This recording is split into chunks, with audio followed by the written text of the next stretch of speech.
చెన్నకేశ్వరం అని మాకు కావాల్సిన ఫ్రెండ్ వాళ్ళ కొడుకు. అతను ఆ రోజు 21st నాడు సాయంత్రం కనగల్ పర్వతం మధ్యలో యాక్సిడెంట్ జరగడం జరిగింది. ఆ రోజు జరగానే ఏమంటే మేము అంబులెన్స్ ఫోన్ చేసినాము. అలాంటి ఫోన్ చేయగానే అంబులెన్స్ వచ్చింది.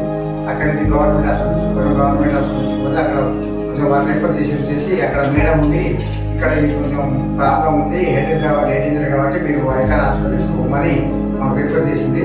ఏమంటే మేము ఐకాన్ హాస్పిటల్ తీసుకురాగానే ఇక్కడ రాగానే ఇమీడియట్గా మాకు డాక్టర్ గారు కానీ మేడం గారు కానీ మంచి మాకు రెస్పెక్ట్ ఇచ్చారు.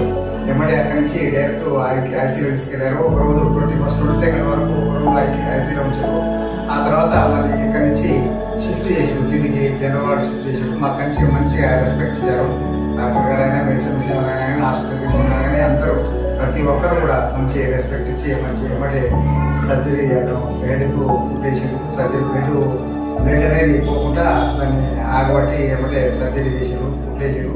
తర్వాత నెక్స్ట్ రోజు ఈ కాలుకు చెయ్యి 2 ఏళ్ళు కూడా ఫ్రాక్చర్ అయితే దానికి ఆర్థోమేటిక్ శశాంక్ సార్ ఆర్థోమేటిక్ ఏమంటే దానికి కూడా సర్జరీ చేసిండ్రు, రాడేసి సర్జరీ చేసిండ్రు, మంచి ట్రీట్మెంట్ చేసిండ్రు. మాకు ఏమంటే కొంచెం మంచిగా ఆరోగ్యంగా ఉంది కాబట్టి మీరు ఎక్స్పెండిచర్ ఇబ్బంది కాకుండా మీరు 24th నాడే సండే రోజే మాకు డిశ్చార్జ్ కామన్నారు. మేము ఆ రోజు హ్యాపీగా సార్ చెప్పి మంచిగా వెళ్ళాము. ఆ తర్వాత మళ్ళీ నెక్స్ట్ ఈ రోజు మళ్ళీ 1 వీక్ వచ్చి మళ్ళీ మంచిగా ట్రీట్మెంట్ చేశారు, మంచి మెడిసిన్స్ ఇచ్చారు, మంచిగా మొత్తం మంచి కోఆపరేట్ చేశారు మళ్ళీ. కాబట్టి హాస్పిటల్ కానీ ఆ సార్ కానీ అందరూ గుండెం మాకు అందరికి హ్యాపీగా అయింది. కాబట్టి మరీ ఇంకోసారి కూడా రావాలని ఆలోచన హాస్పిటల్ చాలా మంచిగా అనిపించింది. నీట్నెస్ కూడా చాలా బాగుంది, నీట్గా